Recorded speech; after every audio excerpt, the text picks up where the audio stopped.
देखो बच्चों, कल तुम्हें बता दिया था त्रिभुज क्या होता है, ठीक है।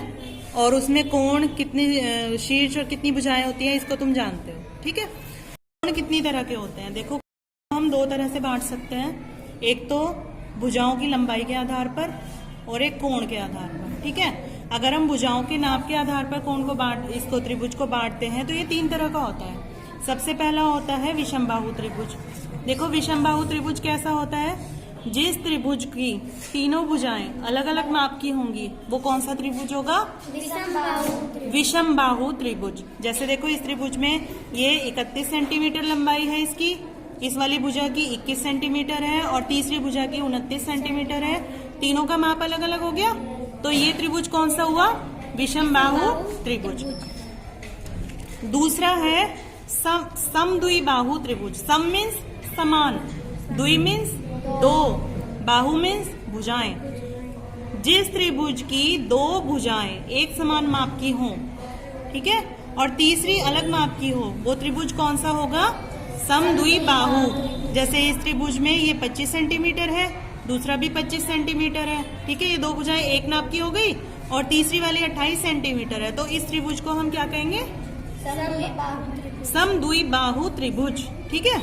अब इसी तरह तीसरा वाला देखो, तीसरा है समबाहु त्रिभुज। सम मीन्स समान, बाहु मीन्स भुजाएं। जिस त्रिभुज की तीनों भुजाएं समान होंगी वो कौन सा त्रिभुज होगा, समबाहु त्रिभुज। और समबाहु त्रिभुज के बारे में एक चीज बहुत इंपॉर्टेंट है, इसके तीनों कोण 60-60 डिग्री के होते हैं, ठीक है।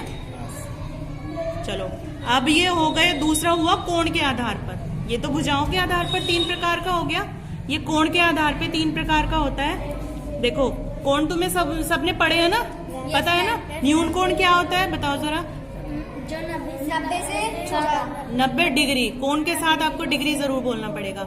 90 डिग्री से कम माप के और 0 डिग्री से ज्यादा माप के जो कोण होते हैं वो न्यून कोण होते हैं। अब इस त्रिभुज में देखो ये कोण कितने डिग्री का है, 70 डिग्री। ये कोण कितने डिग्री का 60 डिग्री। है, और ये वाला 50 डिग्री। तीनों कोण न्यून कोण है ना, तो ये त्रिभुज न्यून कोण त्रिभुज होगा क्योंकि इसके तीनों कोण न्यून कोण है, ठीक है। अब दूसरा ये वाला कोण देखो आप, ये वाला त्रिभुज देखो, इसमें ये वाला कोण कितने डिग्री का, 45। दूसरा वाला 45 और ये वाला 90। देखो मैंने 90 नहीं लिखा है, लेकिन ये सिंबल जब आ जाएगा ना इस तरह से, इसका मतलब 90 ही समझो, याद रहेगा। अब एक कोण 90 डिग्री का अगर होता है किसी त्रिभुज में तो वो समकोण त्रिभुज है, और कुछ देखने की जरूरत ही नहीं है। अब इसका तीसरे प्रकार का है ये अधिक कोण त्रिभुज। जिस त्रिभुज में कोई भी एक कोण अधिक कोण हो जाएगा। अधिक कोण का क्या मतलब हुआ, 90 डिग्री से बड़ा और 180 डिग्री से छोटा जो कोण होता है उसे अधिक कोण कहते हैं। अब इस त्रिभुज में अगर एक भी कोण अधिक कोण हो गया तो उसका मतलब है वो अधिक कोण त्रिभुज है, ठीक है।